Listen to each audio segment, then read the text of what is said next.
কোরআনে কারিমে সূরা ইব্রাহিমের ৭ নাম্বার আয়াতে আপনি পাবেন ওয়াইদ তাআযানা রাব্বুকুম লা ইন শাকারতুম লাযিদান্নাকুম ওয়া লা ইন কাফারতুম ইন্না আযাবি লাশাদীদ।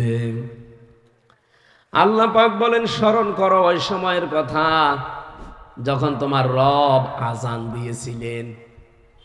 আযান দিয়েছে কে? আযান মানে কি বলেন? ঘোষণা দেওয়া, আহ্বান করা, ডাকা। আল্লাহ পাক বলেন, আমি আযান দিয়েছি। কি কি আযান দিয়েছি, কি ঘোষণা দিলাম? লাইন শাকারতুম, যদি শুকরিয়া আদায় করো। এই যে লাইন শব্দটা এসেছে আরবি গ্রামার অনুযায়ী, যারা বালাগাত মান্তিক বোঝে, আমি প্রায় এখানে 17টা বিষয় পেয়েছি এই লাইনের ভেতরে। আল্লাহ পাক নিজে জানাতে চেয়েছেন, যদি আমি আজকের সভাপতি সাহেবকে, ভট্ট মিয়াকে যদি বলি, ভাই আপনি কুষ্টিয়ায় যদি যান, আপনার সাথে যাব, উনি যদি এখন না যায়, আমার যাওয়া লাগবে? আমি শব্দ মাঝখানে যদি দিয়েছিলাম। আল্লাহ পাক বলেন, লাইন শাকারতুম, যদি কেউ শুকরিয়া আদায় করে নিয়ামতের, লাযিদান্নাকুম, লামে তাকিদ নুনে সাকিলা, দুইটা গ্যারান্টি দিয়েছেন। তাও এত বড় কঠিন গ্যারান্টি, আল্লাহ এর চাইতে আর শক্ত শব্দ কোরআনে নেই।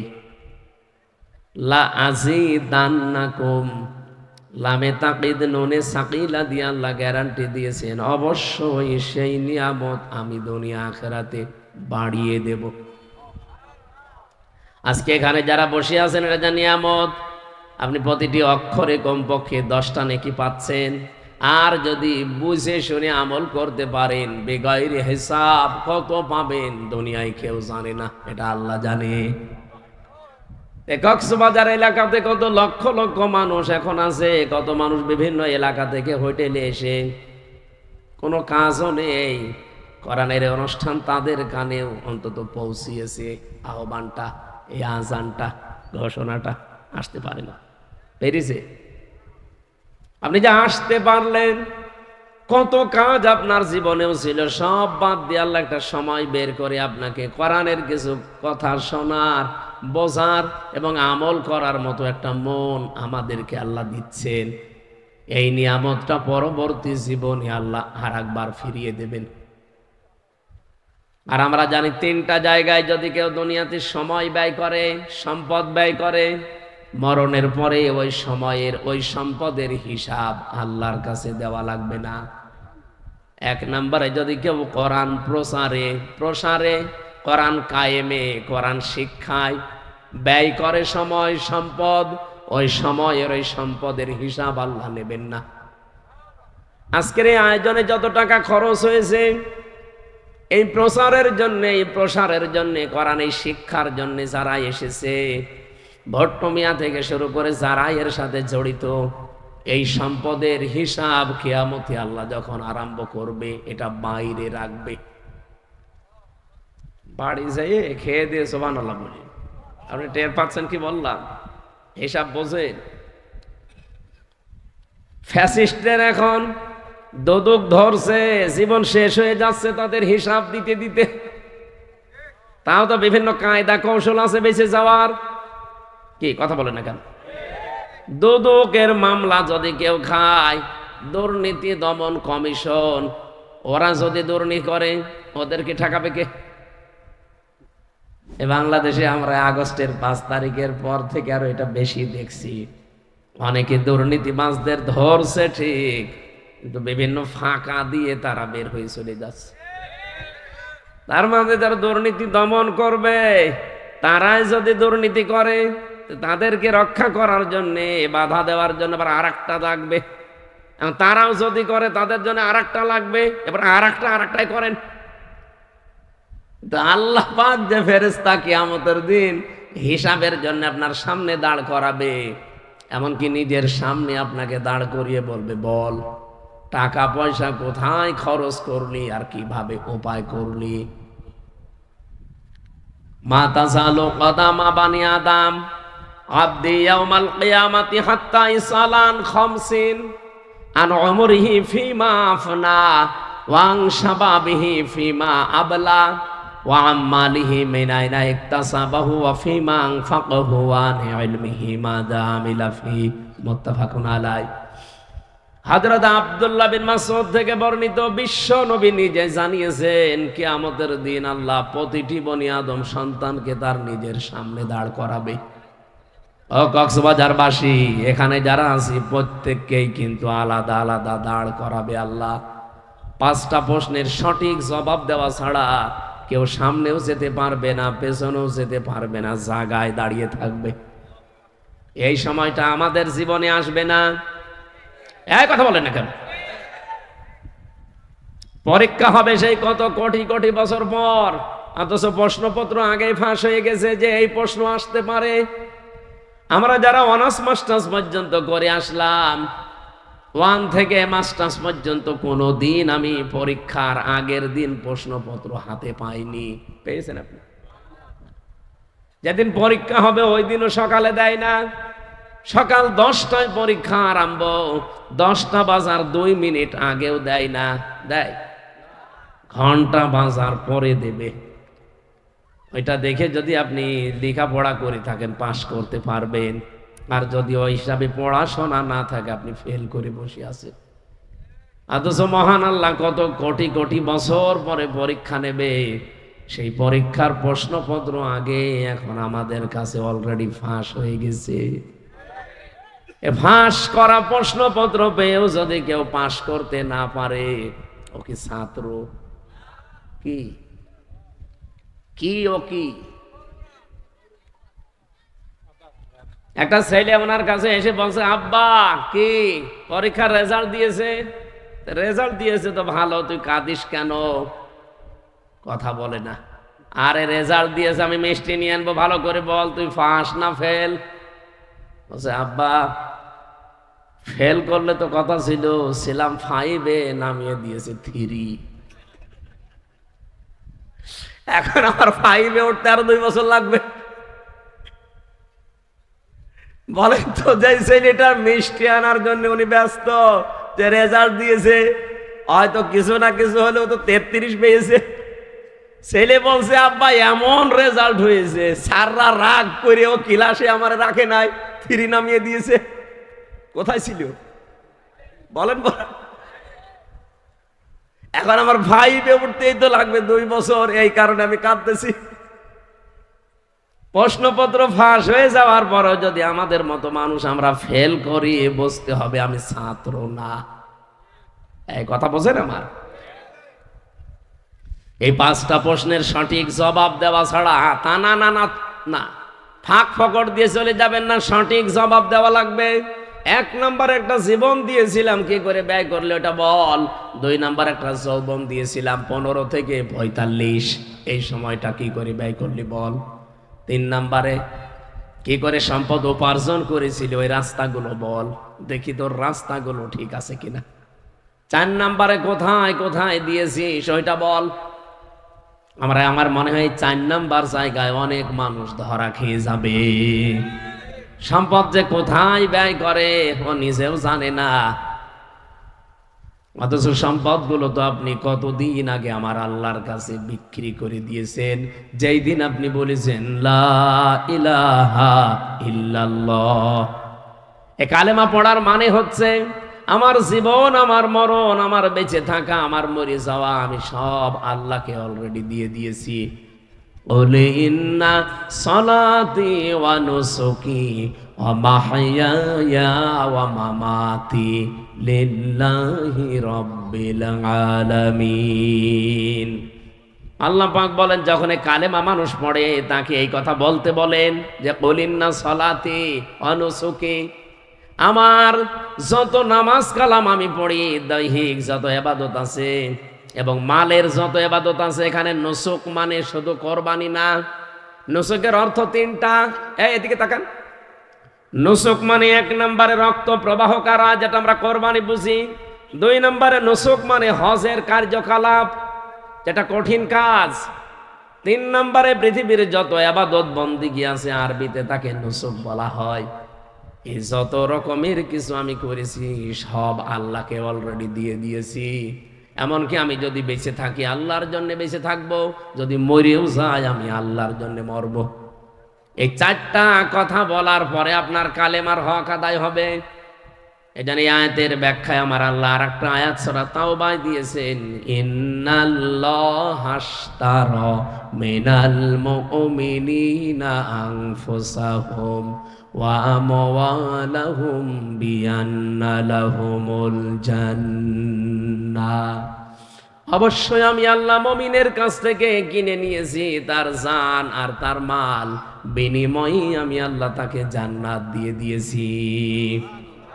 আমার প্রশ্ন হচ্ছে এখানে ক্রেতাকে আন্দাজে বলবেন না। ইন্নাল্লাহা আশতারা মিনাল মুমিনিনা, অবশ্যই আমি আল্লাহ নিজে ক্রয় করেছি। সুতরাং ক্রেতা যে সে না দুনিয়ায় কে?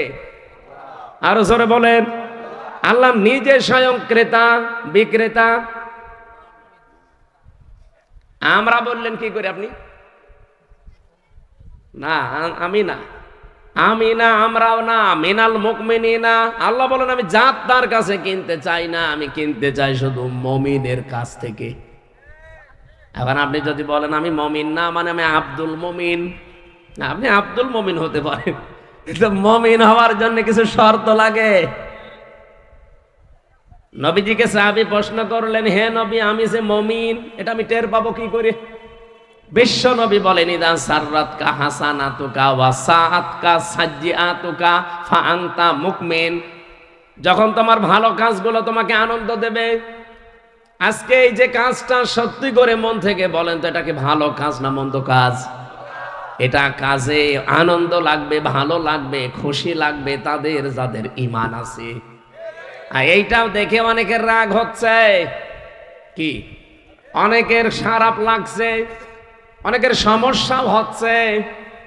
কারণ ভালো কাজ সবার কাছে ভালো। বলেন বলেন, হাদিসটা কি ছিল?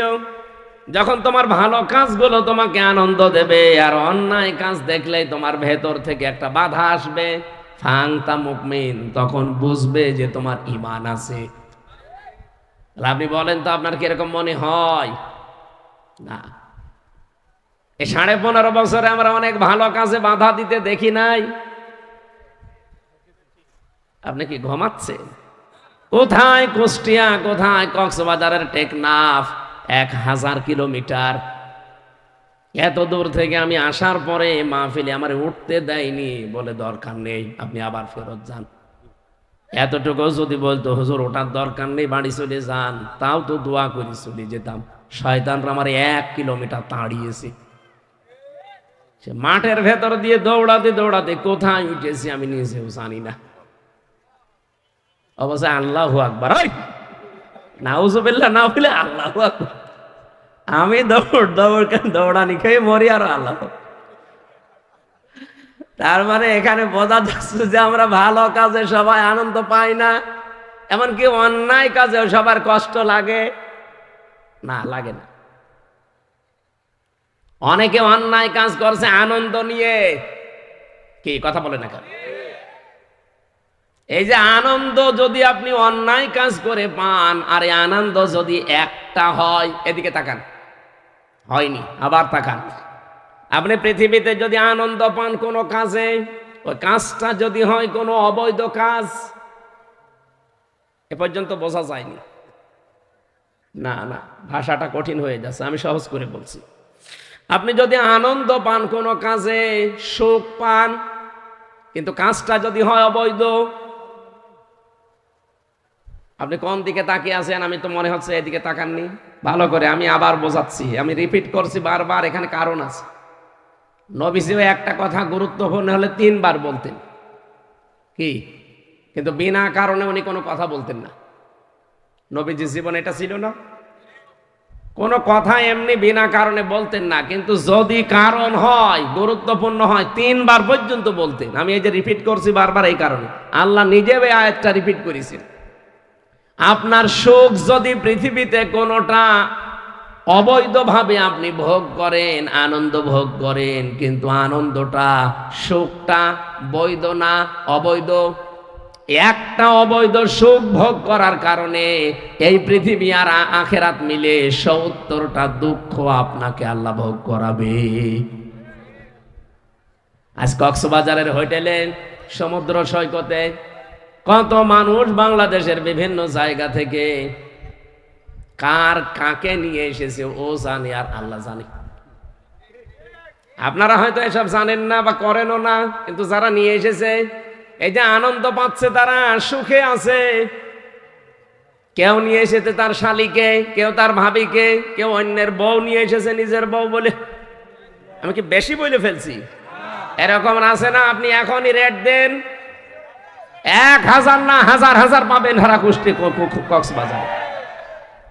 এতে কি ওরা আনন্দ নেই, সুখে নেই? বলেন না কেন? এই সুখটা কি বৈধ? বলেন। আমি শুনলাম যে নাকি উনি নাকি মাইক দিয়েছে বিভিন্ন জায়গায়, এই জন্য বলছে যেন আওয়াজটা, যারা এখন আনন্দ অলরেডি করছে যেন একটু আওয়াজ যায়। একটা অবৈধ সুখ যদি ভোগ করেন, একটা আনন্দ ভোগ করেন, একটা আনন্দ ভোগ করার কারণে আপনাকে ৭০টার সামনে দুঃখ ভোগ করা লাগবে। সুতরাং যারা ভাবি নিয়ে এসেছেন, অন্যের বউ নিয়ে এসেছেন, তাড়াতাড়ি বাড়ি দিয়ে আসেন।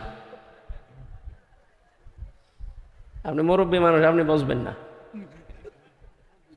যারা বোঝার তারা বুঝেছেন। আমি এখান থেকে একটা উদাহরণ টানতে চাই। এই ১৫.৫ বছরে যারা অবৈধ সুখ ভোগ করেছেন, একটা আপনার ক্ষতি হবে দুনিয়া আখেরাত মিলে কয়টা? বলেন বলেন। এই আসনের যিনি এমপি ছিলেন, আমি নাম জানি না, কিন্তু আমি এতটুকু জানি উনি নির্বাচনে নির্বাচিত এমপি না, বিনা ভোটের এমপি। আমি এতটুকু জানি, কারণ আমার নিজেরটাই তো আমি জানি। আমার এখন ৩৩ বছর বয়স, ৯২ সালে আমার জন্ম। আমি যদি ১৮ বছর থেকে ভোট দিতে আরম্ভ করতাম, ৩ বার ভোট দিতে পারতাম, একবারও পারি নাই। এই জন্য বলছে যে অন্তত এই ১৫ বছরে যারা এমপি ছিল এরা প্রত্যেকটাই অবৈধ। আর বাঁচতে বলেন, এরকম কোন অবৈধ সুখ আর কেউ সামনে ভোগ করতে চান? তো অনেকে চাচ্ছে, এজন্য খুব তাড়াতাড়ি করছে, বলছে তাড়াতাড়ি দেন। কি দেব? কি দেব? নির্বাচন। নির্বাচন তো দেব, আগে সংস্কার করে নেবেন না? ওটা না করে আবার দেব, আবার দিনের ভোট রাতে হবে। কারণ এই মানুষগুলো তো এখনো দায়িত্বে বসে আছে। কথা বলে না কেন? ওই যে ১৬২৮ জন যারা এতদিন ছিল তারাই আছে। শুধু কক্সবাজারের ডিসি গেছে কুষ্টিয়ায়, কুষ্টিয়ারটা এসেছে কুমিল্লায়। এই তো সেটা কি পাল্টিয়েছে বলেন? এই ১৬২৮ জনের একজনও পাল্টিয়েছে না। আমারে যারা রিমান্ডে নিয়ে ১১ ঘন্টা টাঙিয়ে পিটিয়েছে, একটাও পাল্টায়নি, সব ওইটাই আছে। শুধু ঢাকা থেকে দিয়েছে হয়তো কক্সবাজারে, এতটুকু।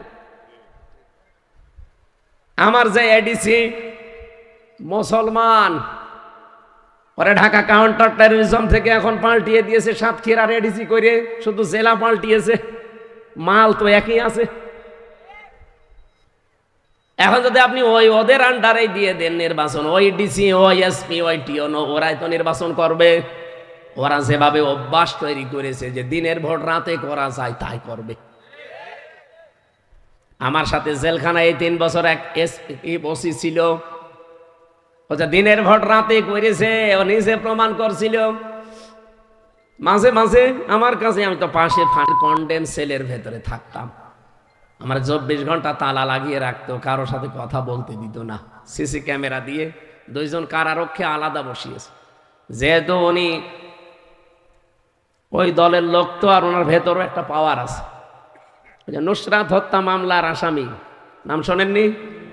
এই ওসি একদিন আমারে যে বলছে, হুজুর আমি একটা তাওবা করেছি, দেখেন তো। কি বলছে? এই যে নির্বাচন গেল, আমি বাইরে ছিলাম, রাত ১২টার পর থেকে আমার লোকজন দিয়ে আমি ভোট কাটা আরম্ভ করলাম। বাক্সগুলো ভর্তি করে আজান দেওয়ার আগে আগে সব জায়গা মতো পাঠিয়ে দিলাম। এরপর আমি গোসল করলাম, ওযু করে ২ রাকাত তাওবার নামাজ পড়লাম। এরপরে বললাম আস্তাগফিরুল্লাহ। হুজুর আমার এই তওবা কি হয়েছে? না, তওবা হয়নি, ইয়ার কি হয়েছে? এর নাম কি তওবা? আপনি কি দোষ আল্লাহর কাছে করেছেন যে আস্তাগফিরুল্লাহ পড়ছেন? দোষ করেছেন আপনি হামজার কাছে। কারণ একটা এমপি বানাতে 3.5 লাখ 4 লাখ হামজা লাগে, তাদের সব ভোট আপনি নিজেই দিয়ে দিলেন। তাহলে আমি তওবা করব কি করে? হ্যাঁ, আপনার তওবার একটা পদ্ধতি আছে। আপনার তো 8 বছর জেল, বের হয়ে যখন যাবেন, আপনি তো ভেনির দায়িত্বে ছিলেন, তখন ওই 2 থানা মিলে যত মানুষ বাস করে ভোটাররা, যাদের ভোট আপনি নিজেই দিয়ে দিয়েছেন, এই 3.5 থেকে 4 লাখ মানুষের কাছে যে মাফ চাবেন যে ভাই আমার ভুল হয়ে গেছে, আপনারা আমারে মাফ করে দেন। ওরা যদি বলে ঠিক আছে মাফ করে দিলাম, তে মাফ পাবেন। যদি বলে না প্রত্যেকে একটা করে থাপ্পড় দেব, তাই খাবেন। কি কথা বলছেন এখন? আরে ভাই, দুনিয়ায় একটা থাপ্পড় খেয়ে যদি মাফ করে দেয় তাও তো ভালো, কিন্তু কিয়ামতের দিন তো 70টা ঝামেলায় পড়বেন। যদি ওরা মাফ না করে, ওরা যা বলবে আপনাকে তাই করা লাগবে দুনিয়ায়, কারণ এটা আল্লাহর হক না, এটা বান্দার হক। হক্কুল ইবাদ একটা আর হক্কুল্লাহ একটা। আপনি আস্তাগফিরুল্লাহ পড়বেন কখন? যখন আল্লাহর হক নষ্ট করবেন। আর বান্দার হক যখন নষ্ট করবেন, আস্তাগফিরুল্লাহ হবে না, যার কাছে দোষ করেছেন তার কাছে মাফ চাওয়া লাগবে।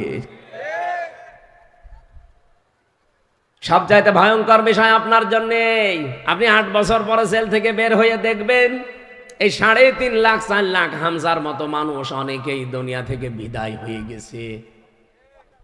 আপনি তাদের কাছে মাফ চাবেন কি করে? সুতরাং এই জালেমাকে টিকিয়ে রাখার জন্য যারাই চেষ্টা চালিয়েছেন, ডাইরেক্ট ইনডাইরেক্ট, প্রত্যেকের জীবনে কলঙ্ক, প্রত্যেকের সামনে ধরা খাবেন। একটা একটা সুখ যারা পেয়েছেন, এক একটা সুখের জন্য 70টা দুঃখ আপনার কপালে দুনিয়া আখেরাত মিলে আল্লাহ লিখে রেখেছে। এবার আপনি ওইগুলো পাবেন, এরপরে অন্য কিছু। আমি তো আপনাদের এমপির নাম জানি না, এই জন্য উনি যেই ছিলেন না কেন, উনি যেহেতু এই 15 বছরে এমপি হওয়ার পর, বলেন তো উনি তো বৈধ না অবৈধ এমপি? এই অবৈধ এমপি থাকাকালীন কোনো সুখ পায়নি, কোনো শান্তি পায়নি। এই সুখগুলো শান্তিগুলো কি বৈধ না অবৈধ? বলেন বলেন। যত অবৈধ সুখ এই 15 বছরে পেয়েছে উনি, যত নাম কাম পেয়েছে, যত মাল কামিয়েছে, নাকি উনি ফেরেশতা ছিল? এই 15 বছরে যত কিছু করেছে, যদি 50টা সুখ পায়, কয়টা? আরো জোরে বলেন। 15.5 বছর মিলে মাত্র 50টা আনন্দও যদি করে দুনিয়ায়, 50টা সুখও যদি ভোগ করে, সুখগুলো সব ছিল কি অবৈধ? আরো জোরে। এক একটার জন্য দুঃখ হবে কয়টা? 70টা। তাহলে 50টায় আপনি একটু গুণ করেন, 3,500। 3,500 দুঃখ তারা দুনিয়ায় পাবে। শুধু এই আসনের এমপি না, এরকম 1628 জন মানুষ দায়িত্বে ছিল বাংলাদেশের, প্রত্যেকের কপালে এটা আসবে। এটা সূরা আলাম নাসরর 5 এবং 6 নম্বর আয়াত, কেউ খণ্ডন করতে পারবেন না। ফাইন্না মা'আল উসরি ইসরা, ইন্না মা'আল উসরি ইসরা। অবশ্যই কষ্টের পরে সুখ, অবশ্যই কষ্টের পরে সুখ। আল্লাহ রিপিট করলেন 2 বার। আল্লাহ কষ্টের আগে আলিফ লাম দিলেন, এর আগে মা দিলেন। যে কষ্টের আগে আলিফ লাম দিয়ে নির্দিষ্ট করে দিলাম মারেফা, কষ্ট যদি হয় তোর একটা। ইসরা, এর আগে আলিফ লাম নেই, এটা অনির্দিষ্ট না কেরা। এই জন্য পৃথিবীতে একটা সুখ যদি কেউ অবৈধভাবে ভোগ করেন, আপনাকে কষ্ট পাওয়া লাগবে দুনিয়া আখেরাত মিলে কমপক্ষে কয়টা? আরো জোরে। ও কক্সবাজারে বিভিন্ন রকমের যারা এসেছেন, কত সুখ আপনি ভোগ করছেন বলেন? আপনার কপালে যে সামনে 70টা করে দুঃখ আসবে না? আমি আর নিচে নামলাম না। এরপরেও যদি কেউ না বোঝার ভান করে থাকেন, এদিকে আসেন, আসেন আসেন। এত সহজ বাংলা বলার পরেও যদি কেউ না বোঝে যে হুজুর আমি এখনো বুঝি নাই, কানের নিচে এমন জোরে 2টা দেব না, আপনি সব বুঝতে পারবেন। আমার এই কথার সামারাইজ কি? অবৈধভাবে কোনো সুখ ভোগ করা যাবে? যারা পরকীয়া প্রেম করেন, এটা কি সুখ পায় না মানুষ? সুখ না পেলে 2-3 সন্তানের ছেলে মেয়ে সব রেখে আল্লাহ রাস্তায় চলে যায় কি করি? অবশ্যই সুখ পায়। কথা বলে না কেন? এই সুখটা কি বৈধ না অবৈধ? এরকম যত রকমের অবৈধ সুখ আছে দুনিয়ায়, যত রকমের অবৈধ শান্তি আছে, একটা ভোগ করবেন, ওর বিনিময়ে আপনাকে কমপক্ষে 70টা দুঃখ ভোগ করা লাগবে। যারা টেলিভিশনে, মোবাইলে, কম্পিউটারে, ল্যাপটপে উল্টা পাল্টা সিনেমা দেখেন, উলঙ্গ অর্ধ উলঙ্গ সিনেমা যারা দেখেন, নাচ গান দেখেন, আনন্দ পান না পান না? এটা কি বৈধ আনন্দ না অবৈধ? আরো জোরে বলেন। এক একটার জন্য 70টা দুঃখ সামনে লেখা হয়ে গেছে। এখন চিন্তা করেন আপনি লোড নিতে পারবেন কিনা।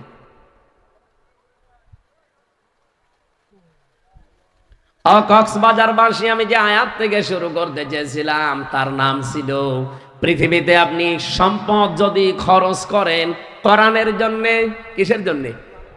আরো জোরে বলেন। 2 নাম্বার আপনার পরিবারের জন্যে, 3 নম্বরে জিহাদের ময়দানে দিন কায়েমের জন্য যারা দুনিয়াতে চেষ্টা করে, নিজে যদি যেতে না পারেন, সময় না পান, যারা কাজ করছে তাদের পেছনে খরচ করবেন। এই 3টা জায়গায় খরচ করলে নবীজি বলেন কিয়ামতের দিন ওই সম্পদের, ওই সময়ের হিসাব আল্লাহর কাছে দেওয়া লাগবে না।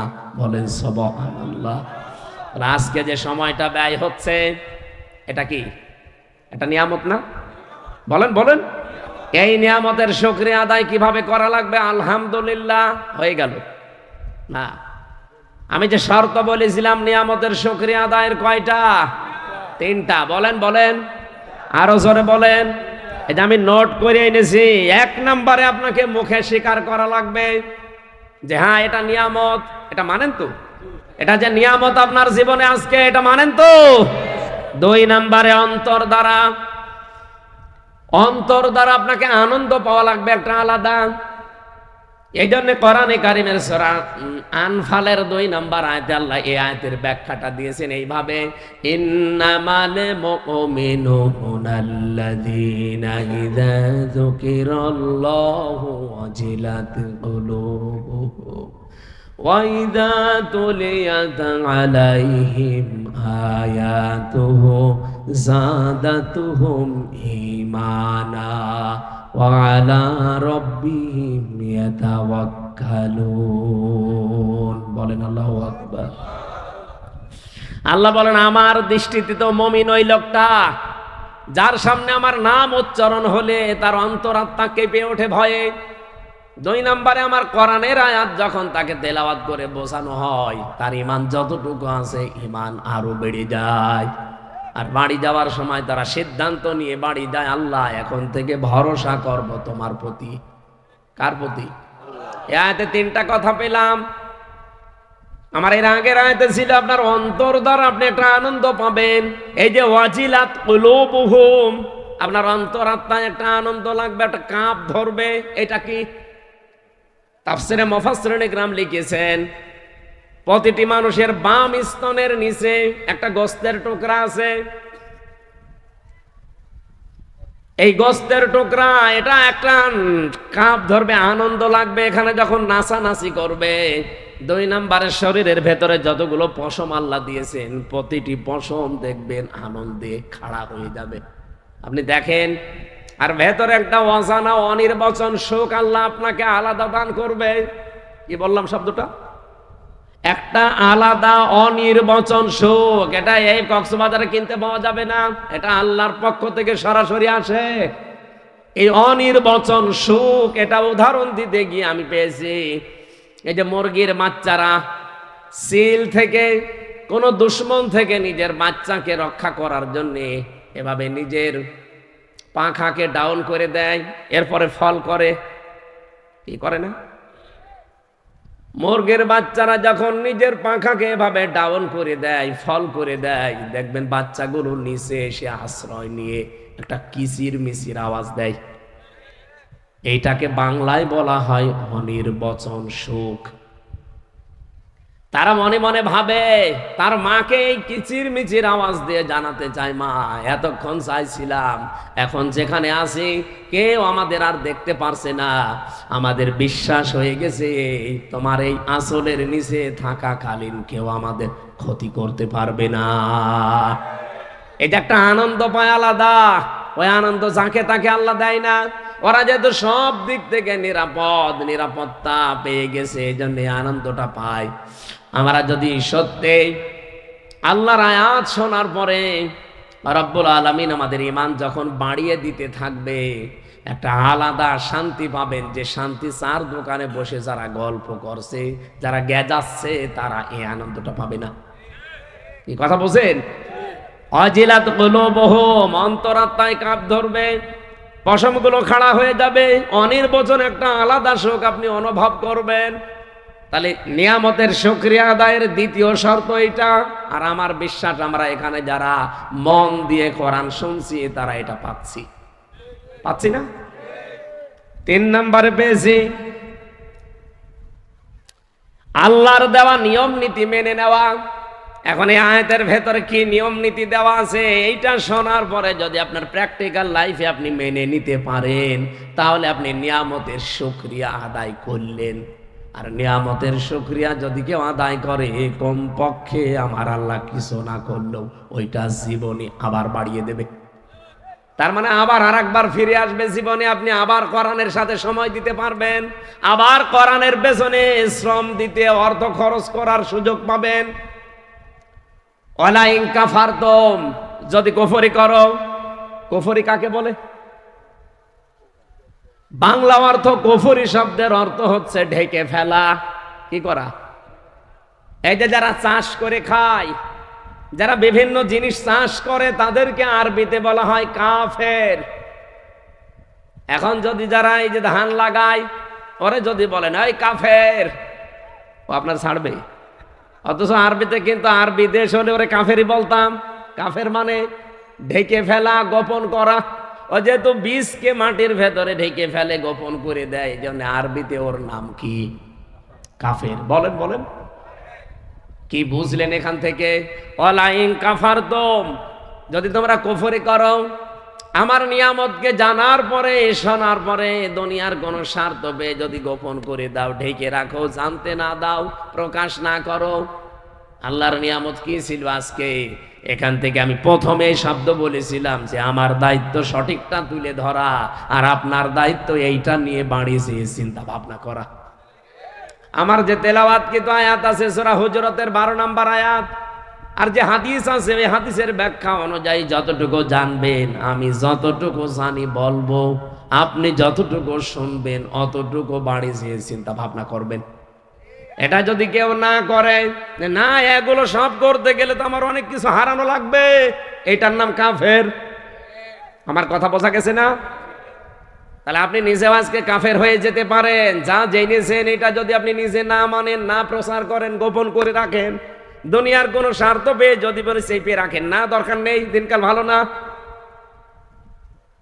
এখনো পর্যন্ত অনেকে বলছে যে হুজুর দিনকাল ভালো না, অত বেশি ঝামেলায় যাওয়ার দরকার নেই। দিনকালকে 1500 বছর আগে ভালো ছিল। হ্যাঁ, সে সময় তো বেলালকে পিঠের উপরে পাথর চাপা দিয়ে রাখতো, হযরতে সুমাইয়াকে লজ্জাস্থানে বর্ষা দিয়ে আঘাত করে দুনিয়া থেকে বিদায় করে দিয়েছে। সে সময় আমাদের তুলনায় ভালো ছিল না খারাপ ছিল? আপনি যে বলেন দিনকাল ভালো না, অত দরকার নেই, তারা যদি বলতো দিনকাল ভালো না, তাদের মুখে মানাইতো, আপনার মুখে মানায়? এটার আল্লাহর কোন বিধান জানার পরে দুনিয়ার যে কোনো স্বার্থে আমরা যেন গোপন না করি।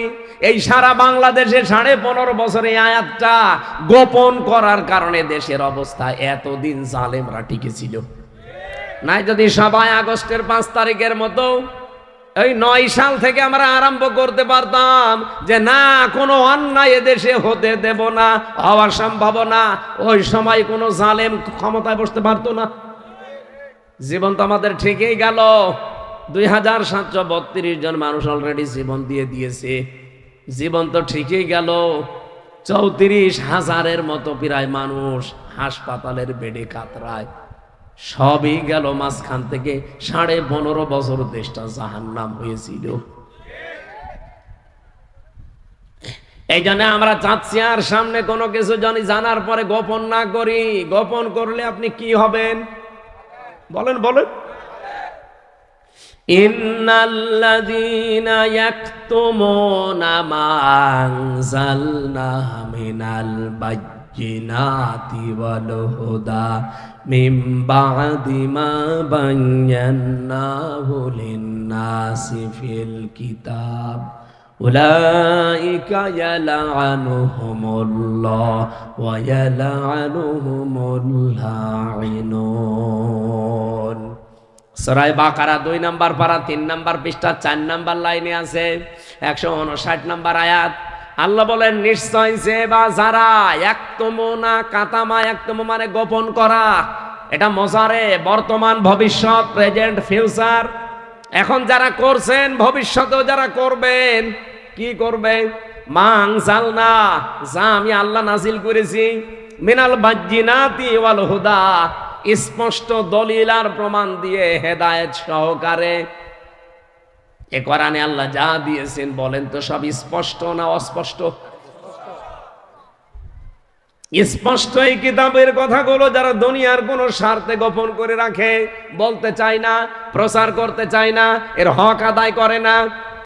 মা আনজালনা মিনাল বায়্যিনাতি ওয়াল হুদা মিন বা'দি মা বায়্যানাহু লিন-নাসি ফিল কিতাব, যেগুলো আমি মানুষের কাছে খোলাখুলি বর্ণনা করার জন্য আদেশ দিয়েছি।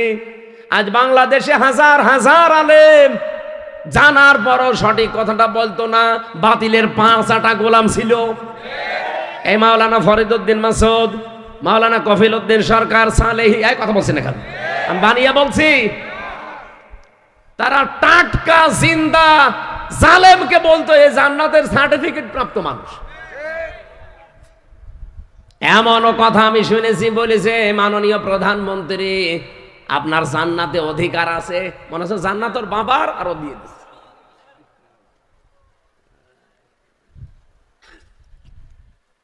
এই আলেম নামে এই জালেম গুলোর কারণে 15.5 বছরে এই জালেমা টিকেছিল, তাছাড়া এতদিন টিকার কথা না। আমরা বলি একরকম, জালেমরা যে বোঝায় আর একরকম।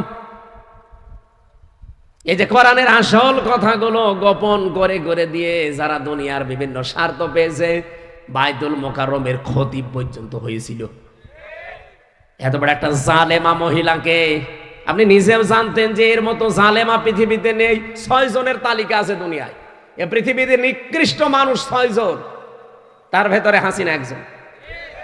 আমি বানিয়ে বলছি না, আপনি আন্তর্জাতিক রিপোর্টগুলো দেখেন। তামাম দুনিয়ায় 257টা রাষ্ট্র আছে। এই 257টা রাষ্ট্রের যত মানুষ পৃথিবীতে এখন বাস করছে, 6 জন মানুষ সবচাইতে নিকৃষ্ট পৃথিবীর মানুষের কাছে, তার ভেতরে হাসিনা একজন, এই মোদি একজন, এই নেতানিয়াহু একজন, আর ওই যে ট্রাম্প আরো 2 জন আছে, আমি নাম নিলাম না।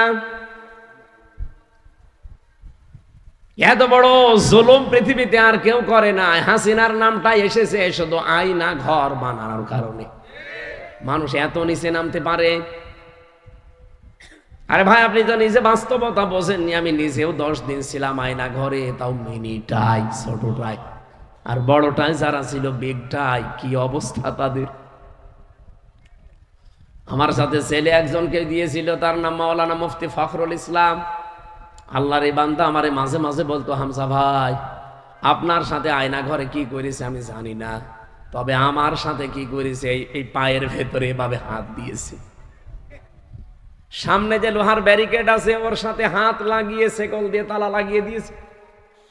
24 ঘন্টা এভাবে বসে থাকা, 24 ঘন্টা শোয়া কারে বলে আমি জানি না। 24টা ঘন্টার ভেতরে মাত্র 1.5-2 মিনিট সময় দিত টয়লেট করার জন্য। সকালে কয়েকটা পচা ছোলা দিয়ে যেত, আর দুপুর বেলা 1 মুঠ ভাত দিত, তাও মনে হচ্ছে কেউ মাখিয়ে দিয়েছে। আমি দেখতাম মাঝে মাঝে, ওই ঘর তো এমনি ছোট, আমি তো ফাঁসির কন্টেম ছেলে, এদিকে 3.5 হাত, এদিকে 2.5 হাত, এতটুকু একটা জায়গা, তারপর আবার সামনে টয়লেট দেওয়া। জেলা কারাগারগুলোতে এগুলো নেই, ওগুলো হাই সিকিউরিটি জেলে আছে। ওখানে জেল তো জেল, জেলের ভেতরে আর এক জেল, তার নাম সেল, সেলের ভেতরে আর এক সেল, তার নাম ফাঁসির কন্ডেম সেল, যেগুলো মার্ডার মামলার আসামিদেরকে রাখা হয়। আর আমারে রেখেছিল ওখানে 3 বছর। আর ওর ভেতরে আবার আর একটা আছে, তার নাম কবর সেল। কবরের মতো, নড়াচড়াও করতে পারবেন না, ইলিশের মতো থাকা লাগবে, ওর নাম ইলিশ ফাইল। এখানে আসার সময় একটা কারাগার দেখলাম। জেলা কারাগারকে তো অত সমস্যা নেই, আমি জেলা কারাগারও ছিলাম। আমার সে জন্মই হয়েছে কারাগারে থাকতে থাকতে। মনে হচ্ছে যে আমার শ্বশুর বাড়ি ওইটা। আর মনে হয় জীবনে আমার এই বিয়ে হয়েছে যে কয় বছর, শ্বশুর বাড়বো আমি অতদিন যাইনি। আর এবারে বিয়ে করার পর থেকে খালি শ্বশুর বাড়ি।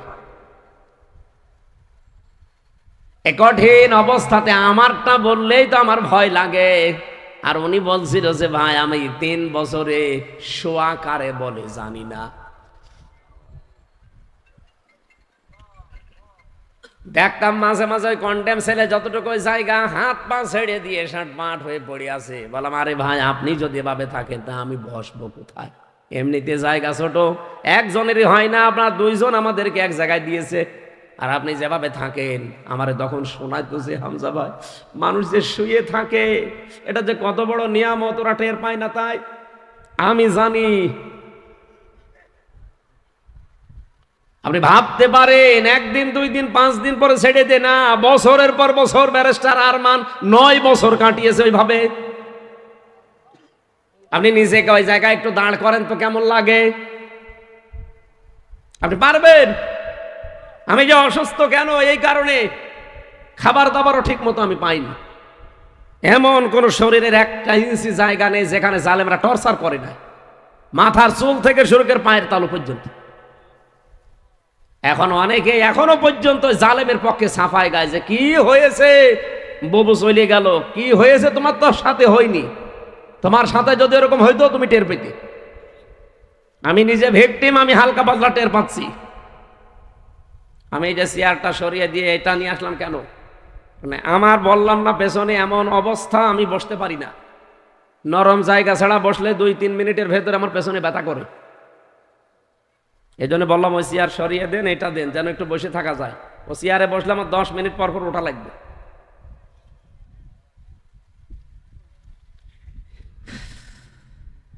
এখনো পর্যন্ত যারা জালেমের পক্ষে সাফাই গাইছে আর তারা আশায় আছে যে না আপা আসবে, আজকে ঢাকার বুকে কোন শয়তানরা যেন মিছিল বের করেছে যে ববু আবার আসবে ফিরে।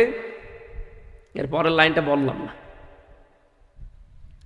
এদেশের জনগণ যদি আবারও ঘুমিয়ে যায়, সামনে এমন অবস্থা হবে না 100 বছরে আর সূর্যের আলো দেখতে পারবে না। আমার ব্যক্তিগত কারো উপরে রাগ নেই, কিন্তু আমি নিজে ভিকটিম, আমি যা পেয়েছি সেটার হালকা বললাম যে এই হচ্ছে অবস্থান ছিল। অথচ যদি সত্য মামলা দিয়ে আমারে শাস্তি দিত আমি কিছু মনে করতাম, কিচ্ছু জানি না। যে মামলা দিয়েছিল আনসারুল্লাহ বাংলা টিমের প্রধান নাকি আমি, ও ছাতা কি আমি জানি না। আনসারুল্লাহ বাংলা টিম কি ও ছাতা জীবন আমি জানি না। আর আমারে দিয়েছে সারা বাংলাদেশের আমি প্রধান। জঙ্গি নাটক সাজাতো। এই 8.5 মাস হয়ে গেল, বাংলাদেশে কোনো জঙ্গি ধরা পড়েছে? কোনো জঙ্গি আছে? সব বানানো, সব ভুয়া। কারণ জঙ্গির নাটক যিনি লিখতো তিনি তো পালিয়েছে, আর যাদেরকে নিয়ে নাটক মন্তস্থ করতো তারা এখন বিভিন্ন জেলায় ছড়িয়ে ছিটিয়ে আছে। সেদিন একটাকে টেকনাফে পেয়েছিলাম, পরে বদলি করে এখানে দিয়েছে, ওর নামে বিভাগীয় মামলা হয়েছে, এখন টেকনাফে আছে চুরি করে।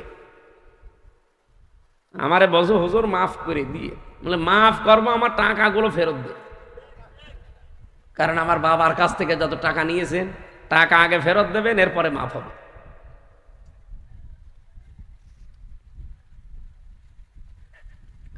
আমার ভাইরা, এই যে নিকৃষ্ট মানুষদের তালিকা তো আর আমরা বানাইনি, সব খ্রিস্টানরা বানিয়েছে। এমনি বানায়নি, তাদের পুরা কর্মজীবনটা দেখেছে যে মানুষ কত নিকৃষ্ট হতে পারে। আমার কথা বলার কথা ছিল এই জায়গায়, আজ আমরাও যদি এই আলেমগুলো মুখোশধারী যারা ছিল, এত বড় জালেমাকে যারা কওমি জননী নাম দিয়েছিল, বলেন স্বার্থের কারণে।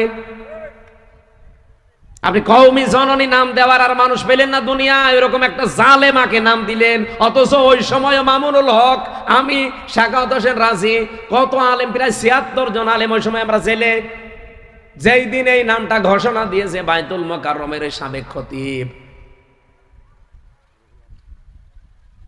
ওনার বাপটা তো ভালো ছিল, ছেলে যে এত নিকৃষ্ট চরিত্রের, যে জালেম আলেম বোঝে না। হাজার হাজার আলেম যেখানে জেল খাটতেছে বিনা কারণে, আর ও এদিকে তেল মারতেছে যে আপনি কওমি জননী। ওই দিনই জেলখানে ওনার নামে বরদোয়া হয়েছে, যে করল কি ও, কওমি মাদ্রাসা পুরা ডুবিয়ে দিল এক কথায়। আজ আমরা যদি গোপন না করতাম, এই জালেমরা এতদিন টিকে থাকার কথা ছিল না। যারা গোপন করে নাই, সঠিক কথা বলতো, তারাই জেল খেটেছে, তারাই গুম হয়ে গেছে। আমার বিশ্ববিদ্যালয়ের কুষ্টিয়ার 2 জন এখনো গুম, আজ 10 বছর। তারা জানে না বেঁচে আছে না মরে গেছে, মোকাদ্দাস আর অলিউল্লাহ। ওই বাড়ি পিরোজপুরে একজনের বাড়ি ঝালুকাঠি। ওই এলাকায় মাহফিলে গেলে ওর বাবা হাউ মাউ করে কান্নাকাটি করে। 10 বছর এখনো মনে করে যে আমার ছেলে মনে হয় বেঁচে আছে।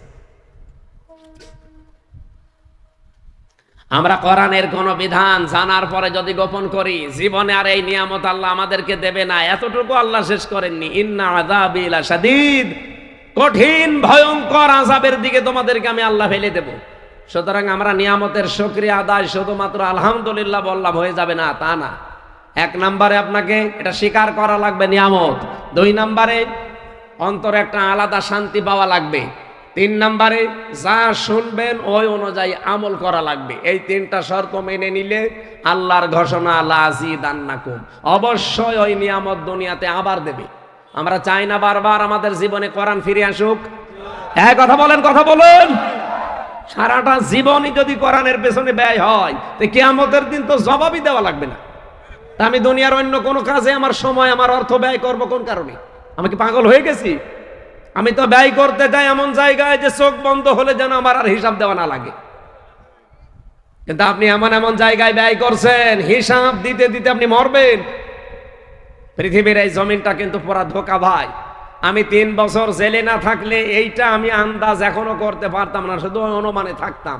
এখন আমি বুঝি যে পুরা দুনিয়াটা, আমার মা বাবাও ধোঁকা, আমার ছেলে মেয়ে, আমার স্ত্রী, সব ধোঁকা দুনিয়ায়। আল্লাহ নিজে জানিয়েছেন, ওমাল হায়াতুদ দুনিয়া ইল্লা মাতাউল গুরুর। পৃথিবীর এই জমিনটা পুরা ধোঁকা, খেলতামাশা, এ প্রতারণা ছাড়া আর কিচ্ছু না। চোখ বন্ধ হোক এখন আপনার, আমি এখন মারা যাই, আপনি খালি খবর পাঠান ম্যাডামের কাছে কুষ্টিয়ায় যে উনি পটল তুলিছে। ও কি করবে? কানাকাটি করবে। খাওয়া দাওয়া বন্ধ হয়ে যাবে 2-3 দিন, 7 দিন পরে দেখবেন স্বাভাবিক হয়ে গেছে। কি কথা বলছেন এখন? 4 মাস 10 দিনের ভেতর ওর মার বাবা ইচ্ছা করে হোক অনিচ্ছায় হোক ওর বিয়ে দিয়ে দেবে। কি? আর এটা যেহেতু নিয়ম আছে দেবেই।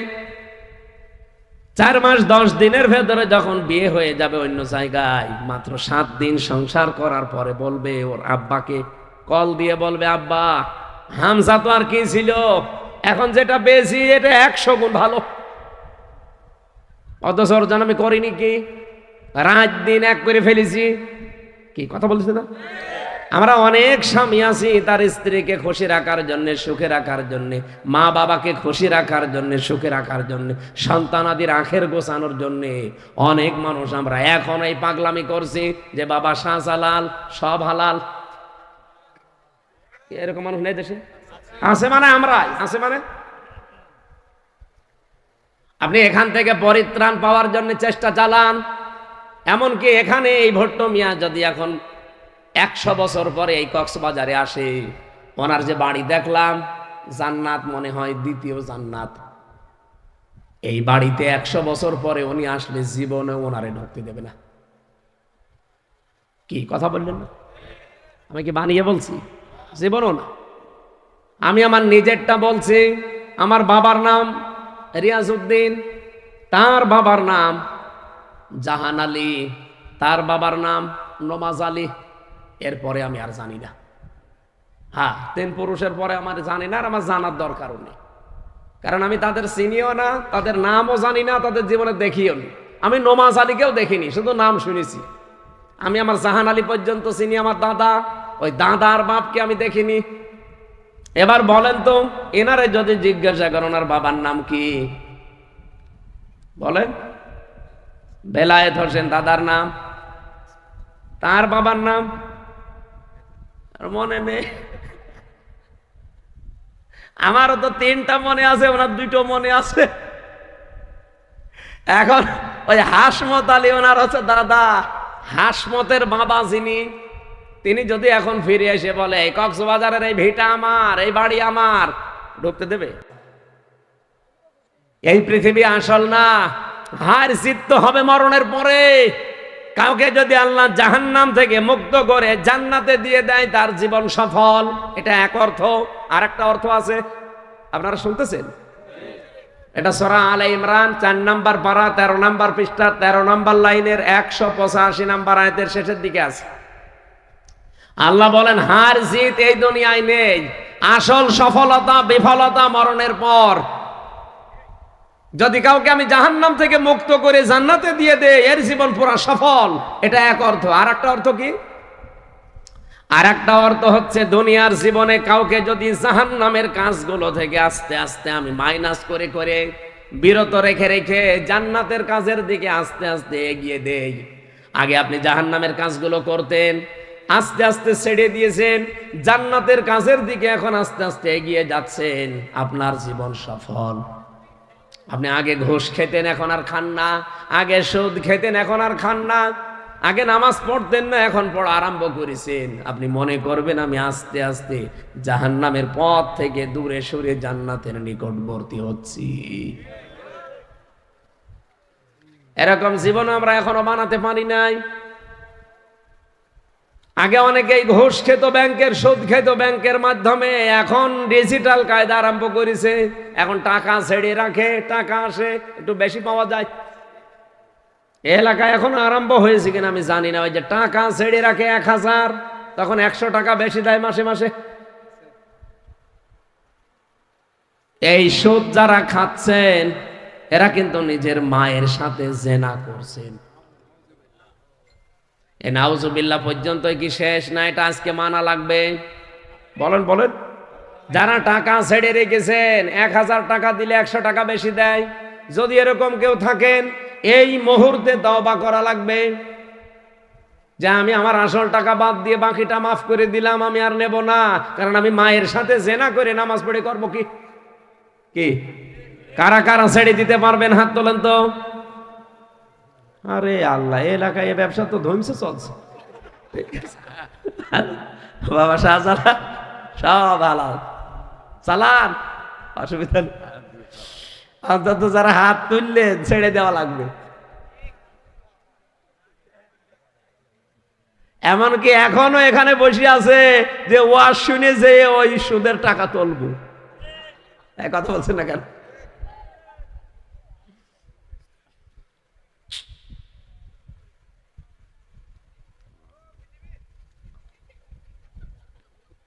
আপনাদের এলাকায় আসলে আমার একটু ভালো লাগে, কারণ এই এলাকার ভাষা আমি বুঝি না, তো আপনারা গালি দিলেও আমার মনে হয় দোয়া করছেন। আর আমিও এই চকরিয়া এসেছিলাম একবার, জেল থেকে বের হওয়ার পরে হজে গিয়েছিলাম ওমরায়। ওমরা থেকে এসেই বিমানবন্দর থেকে ওরা আমার টান দিয়ে নিয়ে আসলো মাহফিলে। ওই যে বাটি একজন ছিল না, বাটি জাফর, আল্লাহর এই বান্দা, উনি প্রধান অতিথি। উনি আমার পাশে বসে আছে, বস হুজুর দোয়া করে।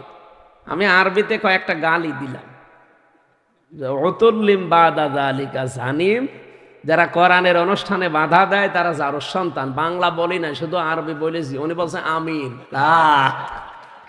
ঠিক আছে।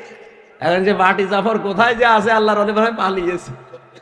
ওনার হোটেলে আমি কত পরশু দিন চকরিয়া বাজারে ঘুরতে ঘুরতে কোনো হোটেল পাচ্ছি না। ওই হোটেলের কাছে যে দেখে মুরব্বী বসে আছে, আল্লাহ এটা সেই জাফর সাহেবের। হ্যাঁ, হোটেল কই? তা আল্লাহ সব উড়িয়ে দিয়েছে। ওই দিন যে একটা আরবিতে দোয়া করেছিলাম, বদ দোয়া, উনি যে আমিন বললো, যদি বাংলা বলতাম ওই দিন আমিন বলতো না, আমার মা বেলে চুয়াল্লিশ ধারা দিত।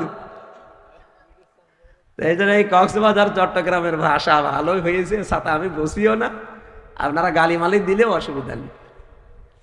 আমরা কোরআনে কারিম থেকে সামাজিক একটা আয়াত পড়েছি, পরিবার এবং সমাজ, এই দুইটা নিয়ে। হাদিস পড়েছি একটা, ওটা পরিবার, সমাজ এবং রাষ্ট্র, তিনটা নিয়ে। আমরা এই পাঁচটা বিষয় সামনে রেখে আজকে একটু কথা বলতে চান। না মেলা সময় হয়ে গেল নাকি? থাকবেন তো আপনারা? আমার আয়াত ছিল সূরা হুজুরাতের 12 নম্বর আয়াত। রব্বুল আলামিন বলেন, ইয়া আইয়ুহাল্লাযীনা আমানু ইজতানিবু কাসীরাম মিনাজ যন্নি ইন্না বা'দাজ-যন্নি ইসমুন ওয়া লা তাজাসসাসু ওয়া লা ইয়াগতাব বা'দুকুম বা'দা। যা আসবে পরে দেবেন, মোনাজাতের আগে দেবেন। ওহে যারা ইমানের দাবি করো, তাহলে এই আয়াত দ্বারা আল্লাহ কিন্তু তামাম কক্সবাজারের যারা আছে সবাই উদ্দেশ্য না কি? এদিকে তাকান ভাই,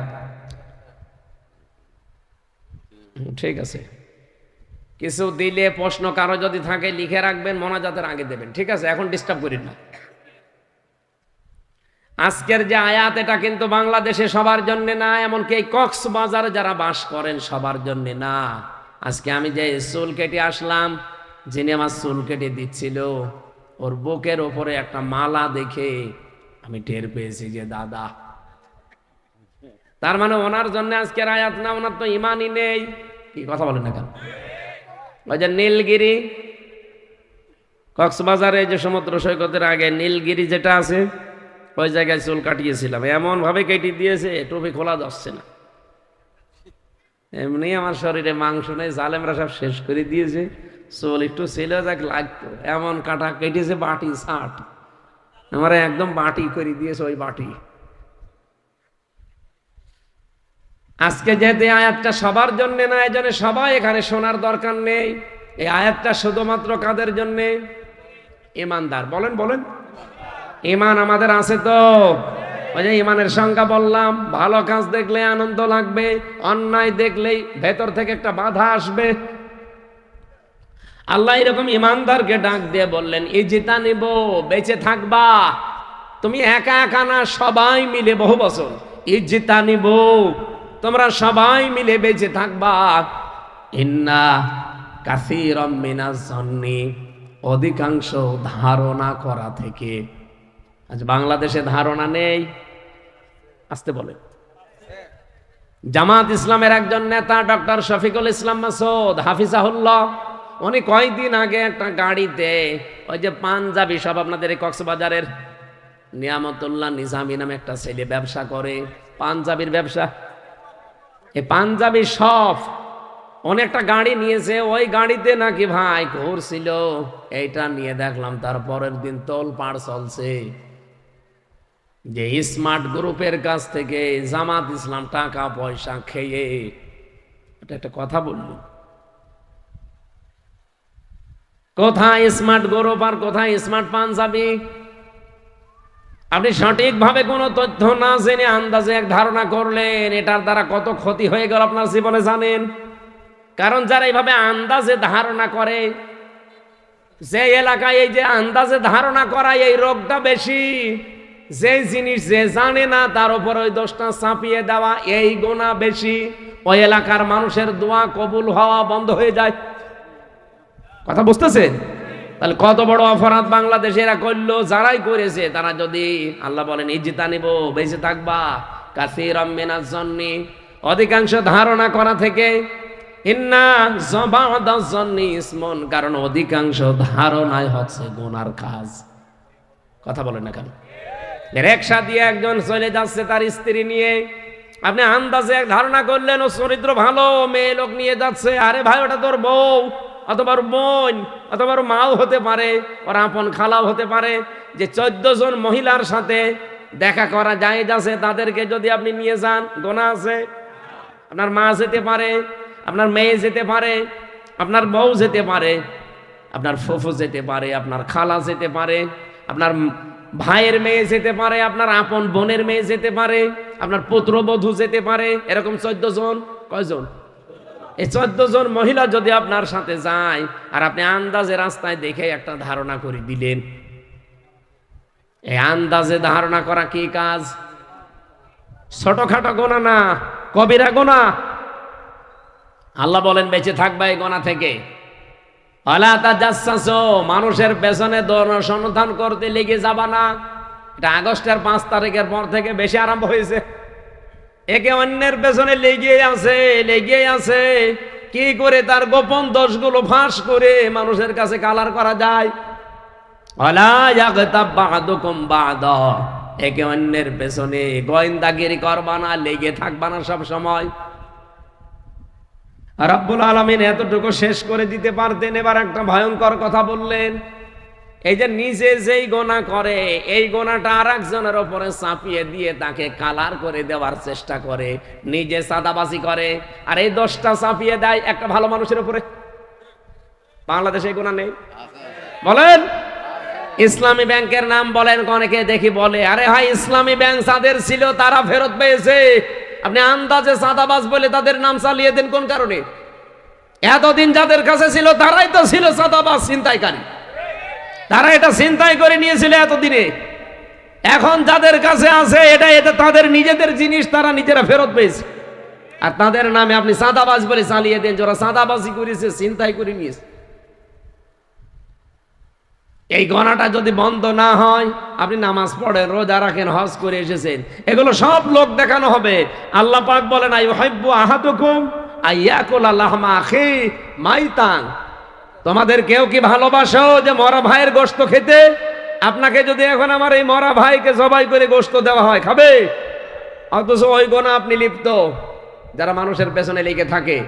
আর যেই গোনা যেই লোক করে নাই, ওই দোষ যদি কেউ ইচ্ছা করে তার উপরে চাপিয়ে তাকে কালার করে দেয়, ওই দোষ যতদিন আপনি না করবেন ততদিন আপনার মরণ হবে না। গত বছরের পয়লা বৈশাখ পালন করার সময় মাওলানা মতিয়ার রহমান নিজামী, আল্লামা দেলাওয়ার হোসেন সাইদি, অধ্যাপক গোলাম আজম, ইসলামী স্কলার যারা এদেশে অনেক আলেম ওলামার বিভিন্ন মূর্তি তৈরি করে পয়লা বৈশাখ পালন করেছিল, কার্টুন তৈরি করে, কথা বলছেন না? আর সেইটা 1 বছরের ব্যবধানে আল্লাহ পুরা উল্টিয়ে দিয়ে এখন হাসিনার কার্টুন তৈরি করে, তাও রাক্ষসী কার্টুন। যেই গোনা যে করে নাই দোষ তার উপর চাপিয়ে দিলেন কেন? এখন নিজে যা করেছিলেন, যেই দোষ চাপিয়ে জনগণের সামনে কালার করার জন্য আল্লাহ আপনাকে পুরা 100 গুণ কালার করে দিয়েছে। আপনার চেহারা দেখলে এখন সবাই, কেউ কেউ বলছে এটা আমার শাশুড়ির মতো লাগছে। হ্যাঁ, একজন মহিলা বলছিল, দেখলাম, বলছে আমার শাশুড়ি এরকম রাক্ষসী, এই মহিলাও এরকম রাক্ষসী মতো লাগছে। এ সম্পর্কে সূরা নেসা 5 নম্বর পারা 15 নম্বর পৃষ্ঠা 10 নম্বর লাইনের 112 নম্বর আয়াতটা আপনার জন্য আমার জন্য প্রযোজ্য, আপনি লিখে রাখেন। অমাইয়াক সিব খাতিয়াতান আও ইসমান সুম্মা ইয়ারমি বিহি বারিআন ফাকাদ হিতামালা বুহতানা ওয়া ইসমান মুবিনা। পৃথিবীতে অনেক মানুষ এমন আছে নিজেরা অন্যায় করে, পাপ করে, আর এই পাপটা যখন হয়ে যায় তখন একটা নিরপরাধ মানুষের ওপরে চাপিয়ে দিয়ে তাকে কালার করার চেষ্টা করে। এই লোকটা যেন নিজে প্রকাশ্য পাপের বোঝা বহন করে নিয়ে বেড়াচ্ছে। এরা যে পাপের বোঝা এতদিন বহন করে নিয়ে বেড়াচ্ছে, এটা আগস্টের 5 তারিখের পর থেকে আল্লাহ প্রমাণ দিচ্ছে। এই 15.5 বছরে যা করেছে, যত মারিং কাটিং করা, যত চুরি করা, যত অবৈধ কাজ করা, যত চরিত্রহীন হওয়ার জন্য কাজ করা, সব এখন জনগণের সামনে ওপেন হয়ে যাচ্ছে। একটা বুড়ো মানুষ, কাওয়া কাকুর মতো বুড়ো মানুষ, ওর নাকি রাত 12টা, 12:30, 1টা, 2টা পর্যন্ত নায়িকা লাগতো শুধু গা পাটি পার জন্য। বলেন সুবহানাল্লাহ। শরীর চলে না কাওয়া। আমি সিঙ্গাপুরে একবার ছিলাম, কি অবস্থা হয়েছিল বলেন তো। কাওয়া যেরকম কালো ওইরকম কালো হয়ে গিয়েছিল না? দৃশ্য দেখে তো আমারই ভয় লাগছিল যে আল্লাহ আল্লাহ দয়া করে একটু ফিরিয়ে দিল, আর এসে ইসলামের পেছনে লিখিস। এখন কোথায়, এই যে এখন কিটা গান বেজেছে জানো, কোথায় আওয়ামী লীগ, কোথায় কাদের, কোথায় গেল ওই জালেমের। আমার মনে হয় কাওয়ারে যদি কেউ সামনে পায় ওর ফের মুসলমানই দিয়ে দেবে।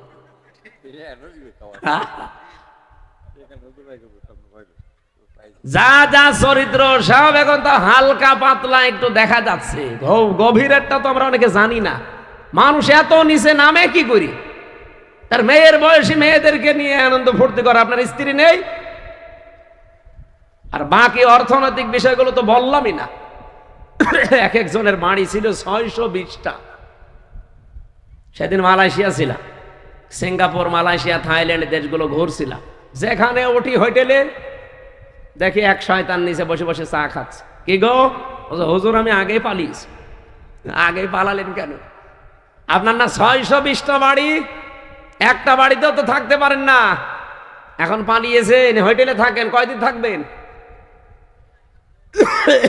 একটা জীবন হইল। ওই দেশে ওরা সাহেব পাড়া বানিয়েছে, লন্ডনে বানিয়েছে, কানাডায় বানিয়েছে, বেগম পাড়া লন্ডনে। থাকতে পারে না, থাকে হোটেলে। আর এক একটা হোটেলের ভাড়া কি! যে কয় শয়তানকে দেখলাম একটাও শান্তিতে নেই। বলছো হুজুর দোয়া করি। দোয়া? তোর জন্য দোয়া বের হবে? দেশের টাকাগুলো সব পাচার করে করে, ওই টাকাগুলো বাংলাদেশে যদি থাকতো, বাংলাদেশের 35 লাখ যুবক বেকার। এই মানুষগুলো বাইরের দেশে এসে রুটি বানায়, ঘর ঝাড়ু দেয়, রাস্তা পরিষ্কার করে, পায়খানা সাফ করে। আমি নিজে দেখেছি। এরা যে ওই দেশে ওই কাজ করা লাগতো না, এই দেশে সম্মানজনক একটা কর্মজীবন নিয়ে টিকে থাকতে পারত। এই শয়তানরা যত টাকা পাচার করেছে, আমি একটা হিসাব করলাম সেদিন ইন্টারনেট দেখে, যত টাকা পাচার হয়েছে 15.5 বছরে, বাংলাদেশের 4 বছরের বাজেট দেওয়া সম্ভব। 4 বছর যদি এদেশ কিচ্ছু না করে, শুধু বসে বসে খায়, তাও এদেশ চলতে পারবে। এত টাকা পাচার হয়েছে।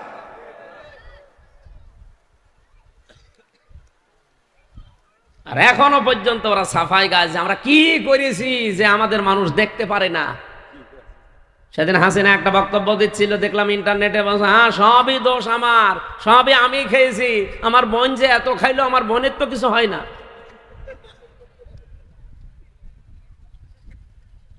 পাবনা রূপপুর পারমাণবিক কেন্দ্র থেকে ৭৬,০০০ কোটি টাকা রেহানা নিয়েছে এক জায়গা থেকে। আর বাকি যা আছে, যে মাতার বাড়ি, এইদিকে না মাতার বাড়ি, এই সমস্ত জায়গা যত প্রকল্প, চট্টগ্রামের এই যে টানেল, এই পদ্মা সেতু, বড় বড় যত প্রকল্প, যত বড় বড় মেগা প্রজেক্ট, মেগা ডাকাতি হয়েছে। এই টাকাগুলো যদি তাও ডাকাতি করে নিজের দেশে রেখে দিত, তাও তো আমরা এখন কর্মসংস্থান খুঁজে পাতাম। আর শয়তানরা সব পাচার করেছে। নিজেরা দোষ করে, আর ওই দোষটা ভালো মানুষদের উপরে চাপিয়ে তাদেরকে কালার করে। আল্লাহ পুরো উল্টিয়ে দিয়েছে। দেখেন এই শব্দের দিকে তাকিয়ে, আও ইসমাং বারিয়াং ফাকাদ ইহতামালা বুহতান ওয়া ইসমাম মুবিনা। গীবত আর বুহতান এক জিনিস না। আপনার ভেতরে দোষ আছে, আমি যদি বাইরে বলি ওটা হচ্ছে গীবত। আর আপনার ভেতরে দোষ নেই, আমি যদি বানিয়ে বানিয়ে আপনার নামে দোষ দেই, ওটা হবে বুহতান। ওটা আরো মারাত্মক গুনাহ। গীবত করা মানেই মরা ভাইয়ের গোশত খাওয়ার, বুহতান মানে কোন ভাইয়ের গোশত খাওয়া বলে। এই গুনাহগুলো চলছিল দেশে, এখনো চলছে। আল্লাহ তাআলা বলেন ওয়াত্তাকুল্লাহ, আমি আল্লাহকে ভয় করো। এই তাকওয়া মানে শুধু আল্লাহর ভয় নাই, এই তাকওয়া মানে সতর্ক হওয়া। তার মানে আমাদের জীবন আমরা এখন থেকেই সতর্ক হব। ইন্নাল্লাহা তাওয়াবুর রহিম, অবশ্যই আল্লাহ আমাদের তাওবা কবুলকারী, তিনি রহিম। বলেন সুবহানাল্লাহ। হযরতে আবু যর থেকে বর্ণিত যে হাদিস ছিল, তিনি নবীকে বলেছিলেন, হে নবী, আমার বাড়ি থেকে আপনার এই জায়গা প্রায় 83-84 কিলোমিটার দূর। আমি তো এই পাহাড়ি রাস্তা বেয়ে বেয়ে সবসময় আসতে পারি না। আপনি আমাকে এমন কিছু দেন যেন এইটা নিয়ে আমি জান্নাতে যেতে পারি। বিশ্বনবী তাকে 7টা আদেশ দিয়েছিলেন। কয়টা বলেন বলেন? 1 নম্বরে বললেন ওসিকা বিতাকওয়াল্লাহ, আমি তোমাকে আদেশ দিচ্ছি তুমি আল্লাহকে ভয় করে চলবা। আল্লাহকে ভয় মানে, আল্লাহর ভয়ের অর্থ আমরা অনেকে জানি না। বাংলা অর্থ হচ্ছে, আল্লাহর ভয় হচ্ছে আল্লাহর নিষিদ্ধ কাজগুলো শুধু ছেড়ে দেওয়ার নাম খাউফ, আর ঘৃণা করে ছেড়ে দেওয়ার নাম তাকওয়া। আল্লাহর যত নিষিদ্ধ কাজ আছে তার ভেতরে এই ধারণা করা একটা নিষিদ্ধ কাজ। এই কথা বলেন না? আমরা গীবতের উপরে কথা বললাম, তহমতের উপরে বললাম। সুতরাং এই ধারণায় আন্দাজে ধারণা করা থেকে আজকে থেকে বেঁচে থাকা লাগবে। শুধু বেঁচে থাকবো না, ঘৃণা করে ছেড়ে দেব। যেখানে গেবদ হবে, মেয়েদের ভেতরে এটা বেশি হয়, এক জায়গায় বসলে শুধু গেবদ, পরনিন্দা, পরচর্চা করা, এটা বন্ধ করা লাগবে। দরকার হয় চুপ থাকবেন, মাংসমাতা না যা, কথাবার্তারা যদি প্রয়োজন না হয় বলবেন না। আন্দাজে বকতে বকতে এমন বেশি কথা বলে। নবীজিকে প্রশ্ন করলেন সাহাবী, আমি যদি আল্লাহর তাকওয়া ভয় এটা অর্জন করি কি আমি পাবো? নবীজি বলেন ফাইন্নাহু আজিয়ানু লিআমরিকা কুল্লিহি, পৃথিবীর যত কাজ আছে সব কাজের ভেতরে আল্লাহ দেখবেন তোমাকে একটা সৌন্দর্য দিয়ে দেবে। তোমার কাজ দেখলেই পৃথিবীর মানুষ বুঝবে না এটা অন্য ধরনের মানুষ। আল্লাহ এই যে আদেশটা, উপদেশটা আবু যরকেই দিয়েছিল নবীজি, না আমরাও আছি? আমরা আছি না? এই উপদেশগুলো জীবনে আমরা যেন মেনে চলতে পারি।